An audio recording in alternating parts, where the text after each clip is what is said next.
And exchanges of gases की बात कर रहे हैं। सबसे पहले ब्रीदिंग, O2 और CO2 को इनहेल एक्सेल करना। रेस्पिरेटरी ऑर्गन देखोगे, लोअर वर्टिब्रेट्स जैसे कि स्पंज, सीलेंट्रेट्स, फ्लैटफॉर्म्स और एक्सेट्रा, जैसे कि जब जो भी होते हैं, ये ऑक्सीजन को और CO2 को सिंपल डिफ्यूजन के थ्रू अपने पास में अंदर बाहर करते हैं। दूसरा, अर्थवॉर्म मॉइस्ट क्यूटिकल के थ्रू, इंसेक्ट ट्रैकियल ट्यूब, और कुछ most of the aquatic arthropods और मोलस्क उनके पास में गिल्स होता है।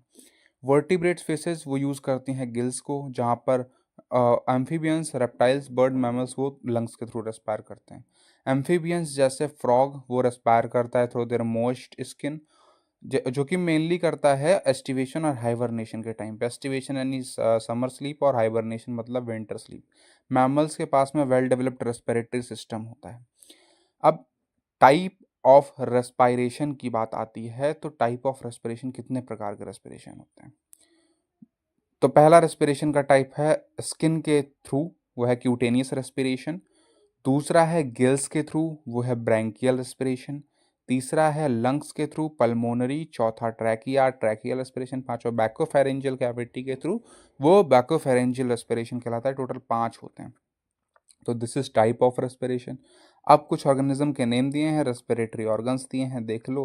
पॉरीफेरा के पास में, और ये एस्केलमेंथिस तक body surface, general body surface. Annelida में मॉइस्ट क्यूटिकल।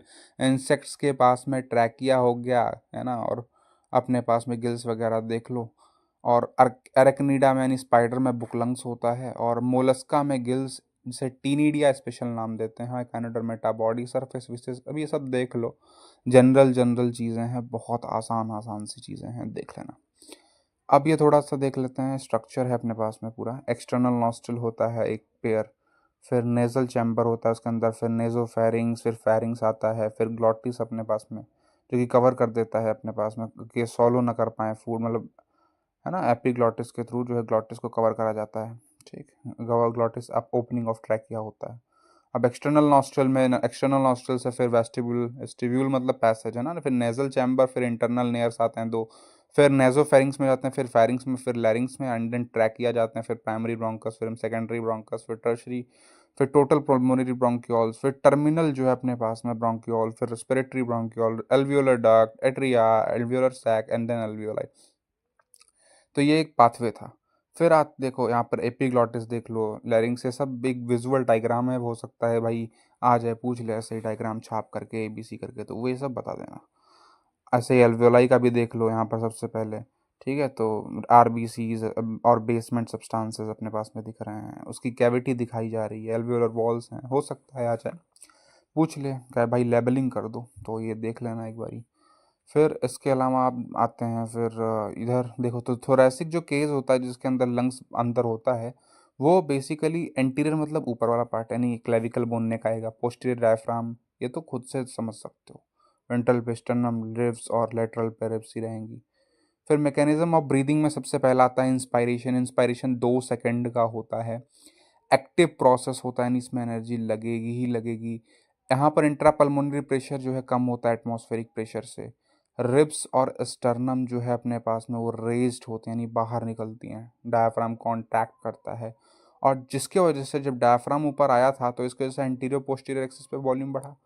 EICM जब बाहर आया तो उसकी वजह से अपने पास में डॉर्सो वेंट्रल एक्सिस पे वॉल्यूम बढ़ा। इसकी वजह से क्या होता है कि अंदर की जो वॉल्यूम होती है ज़्यादा हो जाती है, इसकी वजह से प्रेशर कम हो जाता है और बाहर का प्रेशर ज़्यादा, तो इस वजह से एयर रश कर जाती है अंदर की तरफ। अब एक्सपायरेशन 3 सेकंड का होता है, पैसिव प्रोसेस, एनर्जी नहीं लगेगी। इंट्रा पल्मोनरी प्रेशर ज़्यादा होगा, एटमॉस्फेरिक प्रेशर कम होगा। अब high pressure to low pressure air move करेगी अंदर से बाहर, रिलैक्सेशन यहाँ पर होगा। डायफ्राम EICM फिर से वही वॉल्यूम डिक्रीज करने का काम करेंगे, जिसके से प्रेशर बढ़ेगा। पल्मोनरी वॉल्यूम डिक्रीज हुआ है तो इंट्रा पल्मोनरी प्रेशर इंक्रीज होगा, जिसकी वजह से एक्सपल्जन होगा एयर का, यानी एयर बाहर जाएगी। फिर रेस्पिरेटरी वॉल्यूम में सबसे पहला टाइडल वॉल्यूम, यानी नॉर्मली किस तरीके से कितना अंदर बाहर कर सकते हो हवा को, 500 ml होता है। दूसरा IRV, इंस्पायरेटरी रिजर्व वॉल्यूम, ये अपने पास में कितना फोर्सफुली आप ओवर टाइडल वॉल्यूम हवा भर सकते हो अंदर, 2500 से 3000 ml।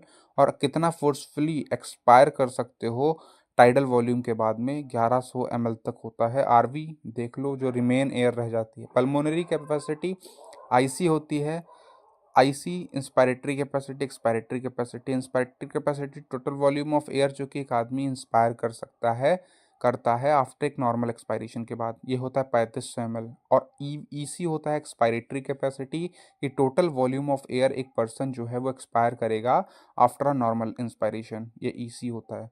अब एफआरसी फंक्शनल रेजिडुअल कैपेसिटी, की जो टोटल नॉर्मली जितनी एयर रहती है लंग्स के अंदर नॉर्मल एक्सपायरेशन के बाद में, उसे बोलते हैं एफआरसी। एफआरसी 2200 ml होता है। फिर वीसी वाइटल कैपेसिटी, यानी जो मैक्सिमम एयर है ना एक पर्सन ब्रीद कर सकता है आफ्टर अ फोर्स्ड एक्सपायरेशन, वो 4500 ml होता है। फिर टीएलसी टोटल लंग्स कैपेसिटी, कितनी कैपेसिटी है लंग्स, कितना एकोमोडेट कर सकता है, कितना एयर को रख सकता है, 6000 ml तक की होती है। तो ये तो भाई पार्ट फर्स्ट था, चूना लग गया। इसके बाद में फिर आगे की जर्नी देखेंगे। तब तक के लिए डू सब्सक्राइब नहीं बोलूँगा, मत करना, क्योंकि पढ़ाता ही नहीं हूँ अच्छे से यार, है ना, जल्दी जल्दी बस ख़त्म करवाने में लगा हूँ, तो मत करना। ठीक, चलो ठीक है फिर, ओके बाय। वैसे ये जो है ना थंबनेल, इसे बनाने में बहुत टाइम लगा था, बहुत।